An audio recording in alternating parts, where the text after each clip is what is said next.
अब खबर खतरनाक बीमारी गुइलेन बेरी सिंड्रोम की, जिसका दायरा लगातार बढ़ता जा रहा है। महाराष्ट्र के बाद बंगाल में भी इस बीमारी से दहशत है। सवाल है कि आखिर इस बीमारी का दायरा बढ़ क्यों रहा है।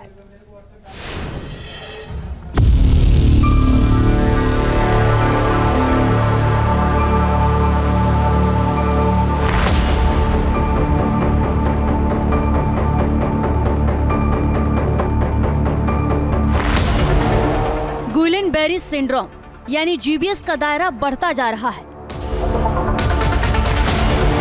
महाराष्ट्र के बाद इस बीमारी का शिकंजा बंगाल में कसता जा रहा है। बड़ा सवाल है कि देश में क्यों बढ़ रहा है जीबीएस का कहर।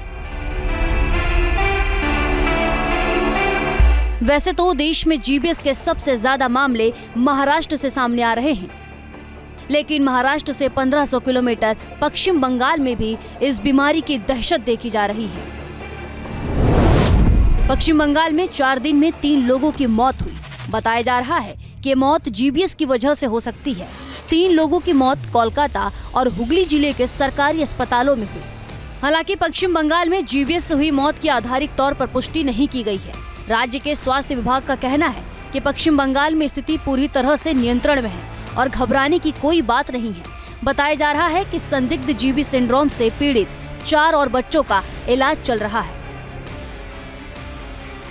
क्या है कि पहले वीकनेस शुरू हुआ है, पैर से वीकनेस शुरू होकर धीरे धीरे करके ऊपर जैसे चेस्ट में आ गया, यहाँ का मसल इन्वॉल्व हो गया है, हाथ का भी। तो अभी हाथ भी नहीं उठा पाती है, उसका मसल में थोड़ा सा वीकनेस होके सांस लेने में प्रॉब्लम हो गया था।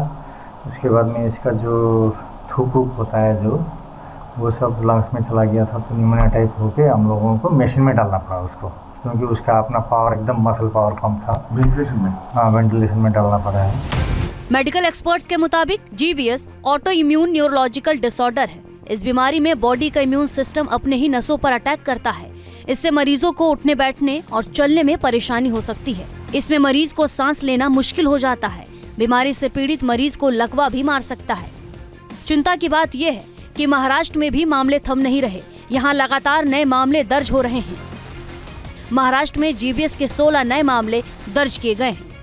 महाराष्ट्र स्वास्थ्य विभाग ने एक विज्ञापन में कहा कि अभी तक जीबीएस के 127 संदिग्ध मरीज मिले हैं। यहाँ 20 मरीज वेंटिलेटर पर हैं। यहाँ प्रशासन के साथ राज्य के नेता बीमारी की रोकथाम को लेकर सक्रिय नजर आ रहे हैं। एनसीपी शरद गुट की नेता सुप्रिया सुले ने पुणे के सिंहगढ़ रोड पर जीबीएस प्रभावित क्षेत्रों का दौरा किया।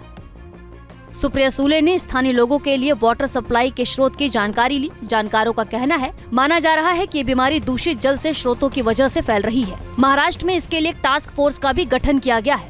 टास्क फोर्स पानी के सैंपल की जांच करके बीमारी के प्रसार को रोकने का काम कर रही है।